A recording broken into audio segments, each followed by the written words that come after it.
Baik, selamat siang. Assalamualaikum warahmatullahi wabarakatuh. Ketemu lagi teman-teman dengan saya Zulmi Ramdhani. Pada kesempatan hari ini saya akan mencoba untuk sedikit mereview beberapa informasi terkait dengan kebingungan teman-teman tentang konstruk psikologis dan bagaimana proses pengukurannya.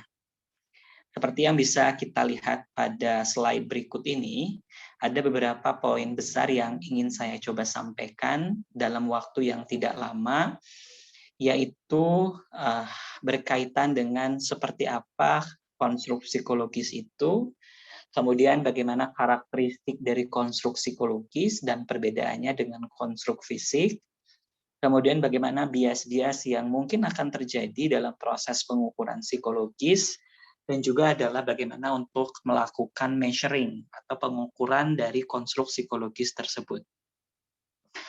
Nah, kita awali dengan apa itu konstruk psikologis. Tentu saja teman-teman psikologi sudah familiar ya dengan variabel psikologi. Karena apa yang akan kita pelajari ini berkaitan dengan konstruk-konstruk di dalam psikologi.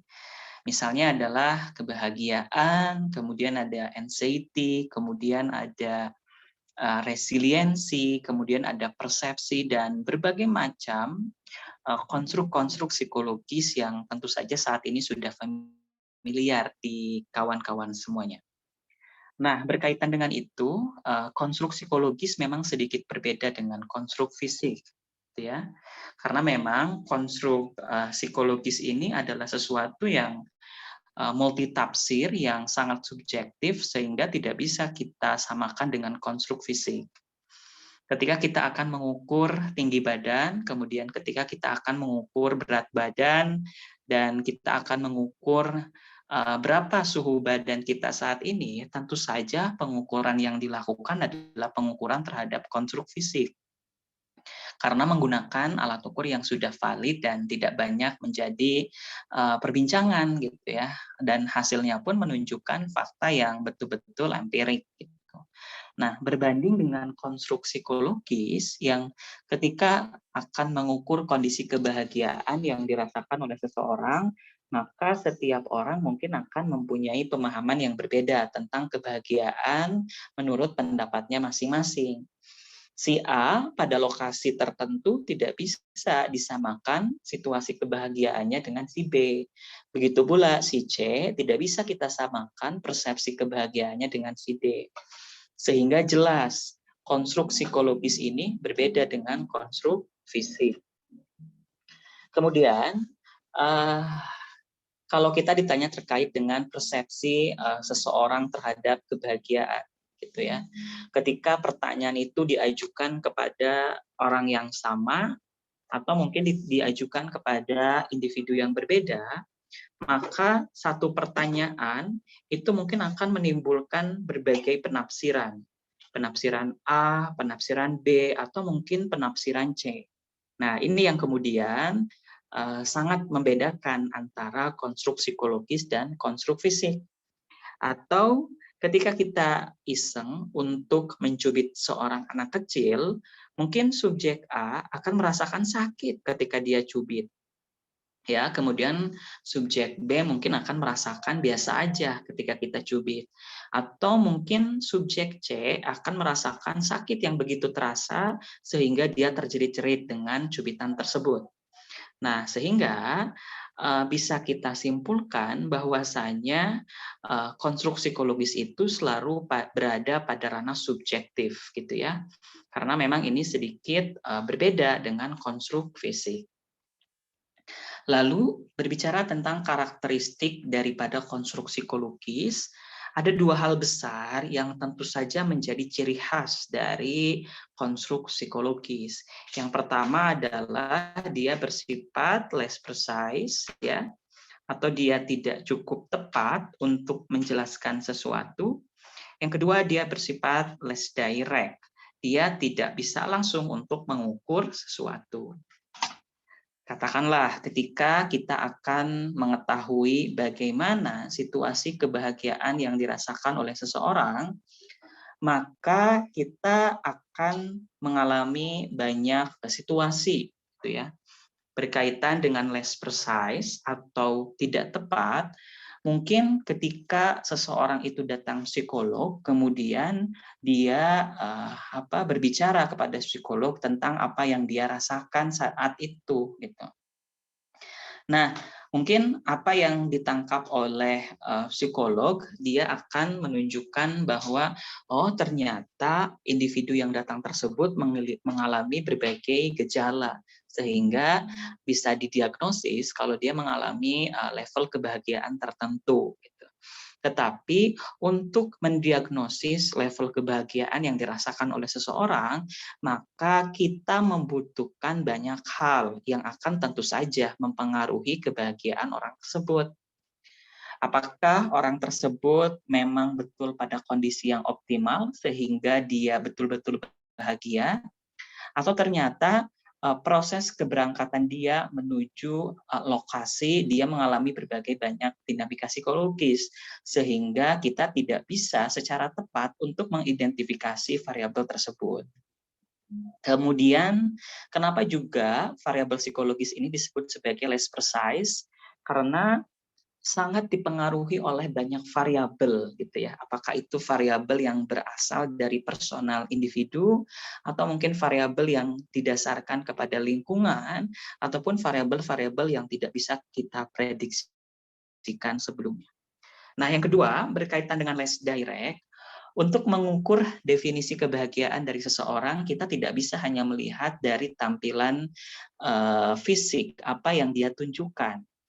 Misalnya kebahagiaan itu selalu ditunjukkan oleh muka yang senang, gitu. Kemudian raut wajah yang tersenyum, kemudian aktivitas pembicaraan yang senantiasa aktif dan lain sebagainya. Tidak semua hal-hal yang nampak secara langsung itu menunjukkan kondisi yang aktual pada diri seseorang, ya, karena mungkin saja tadi perbedaan individual yang kemudian dirasakan oleh seseorang ternyata berpengaruh terhadap ketidaklangsungan objek pengukuran psikologis. Sehingga berbeda ketika akan mengukur suhu tubuh, karena kita merasa panas saat ini, mungkin menggunakan termometer, kita akan langsung tahu berapa derajat Celcius suhu badan kita saat ini. Tapi untuk mengukur definisi kebahagiaan seseorang, kita tidak bisa langsung, melainkan kita membutuhkan banyak proses, membutuhkan banyak instrumen untuk mengidentifikasi hal tersebut. Nah, kemudian pada pelaksanaannya ada yang dimaksud dengan bias pengukuran atau masalah-masalah yang mungkin timbul karena proses pengukuran psikologis. Apa saja itu? Ada 3 hal yang itu menjadi fokus bias. Yang pertama adalah bias yang berasal dari alat ukur. Ya, yang kedua adalah bias yang berasal dari subjek yang melakukan pengukuran, ya, atau pembuat tes, ya. Atau yang ketiga, bias yang berasal dari orang yang diberikan pengukuran, ya. Istilahnya adalah testi, ya, atau orang yang mendapatkan pengukuran. Nah, ketiga hal ini tentu saja akan menjadi pedoman apakah proses pengukuran yang kita lakukan itu terdapat bias atau tidak. Bias yang berasal dari alat ukur, sehingga kita harus memastikan bahwa alat ukur yang kita gunakan itu memiliki properti psikometris yang bagus. Indikatornya apa? Indikatornya adalah dari validitas, kemudian dari reliabilitas, dan properti psikometris lainnya. Yang kedua, dari orang yang melakukan pengukuran tentu saja ya, first impression, kemudian kesiapan, kemudian pelaksanaan dari orang yang melakukan pengukuran itu akan berkontribusi terhadap keberhasilan pengukuran. Yang ketiga adalah bias yang berasal dari orang yang diberikan pengukuran. Ya, ketika kita akan melihat, akan mendiagnosis apa yang terjadi pada kondisi psikologi seseorang, mungkin apakah dia sedang berada pada kondisi mood terbaik, apakah dia sudah sarapan, apakah dia berada pada kesiapan yang serius, maka itu akan menentukan keberhasilan dari proses pengukuran psikologi. Sehingga ini akan menjadi tantangan bagi para ilmuwan psikologi untuk bisa mengidentifikasi bias-bias pengukuran yang mungkin muncul di dalam proses pengukuran psikologis. Nah, setelah kita mengetahui apa itu konstruk psikologis, kemudian bagaimana karakteristik dari konstruk psikologis, perbedaannya dengan konstruk fisik, dan mungkin menganalisis bias-bias dalam pengukuran, teman-teman juga akan mengetahui bagaimana melakukan pengukuran atau how to measure psychological construct. Nah, ini adalah suatu proses yang panjang yang tentu saja kita dapatkan dengan menggunakan langkah-langkah psikometri untuk mengukur konstruk psikologi seseorang.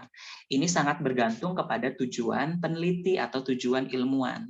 Apakah proses pengukuran itu ditujukan untuk menggunakan alat ukur yang sudah ada? Apakah proses pengukuran itu digunakan alat ukur yang belum ada atau seperti apa? Sehingga ini akan menentukan proses pengukuran. Dan secara umum, proses pengukuran itu selalu diidentifikasi ke dalam beberapa langkah, mulai dari pengembangan. Pengembangan ini selalu berkaitan dengan teori-teori dasar yang kita gunakan, kemudian fenomena yang kita angkat, apakah sesuai atau tidak, dan lain sebagainya. Kemudian yang kedua adalah pembuatan instrumen dan kisi-kisi. Ini adalah berada pada breakdown dari teori yang sudah kita gunakan sehingga kita spesifikkan ke dalam instrumen yang sudah lebih detail. Kemudian yang ketiga adalah proses uji coba. Ya, uji coba ini selalu berkaitan dengan apakah instrumen yang sudah kita buat ini layak, cocok dengan subjek penelitian atau tidak. Dan yang terakhir nanti adalah proses pengujian secara langsung tergantung pada konteks atau siapakah subjek yang akan menjadi fokus dari teman-teman sekalian, ya. Jadi tidaklah mudah untuk mengukur suatu konstruk psikologi, harus menggunakan banyak prosedur yang tentu saja sistematis dan terarah. Sehingga dengan mengacu kepada prinsip-prinsip ini diharapkan pengukuran psikologis yang dilakukan akan menghasilkan pengukuran yang tepat dan informasi yang diperoleh terkait manusia betul-betul bisa merepresentasikan kondisi psikologis yang terjadi pada manusia itu sendiri. Demikian materi singkat yang ingin saya sampaikan pada kesempatan hari ini. Mudah-mudahan bisa menambah pengetahuan dan review terkait dengan konsep dasar dari konstruk psikologis dan pengukuran dari konstruk psikologi secara umum. Mudah-mudahan ada manfaatnya. Sampai ketemu lagi di lain kesempatan. See you on the next time. Assalamualaikum warahmatullahi wabarakatuh.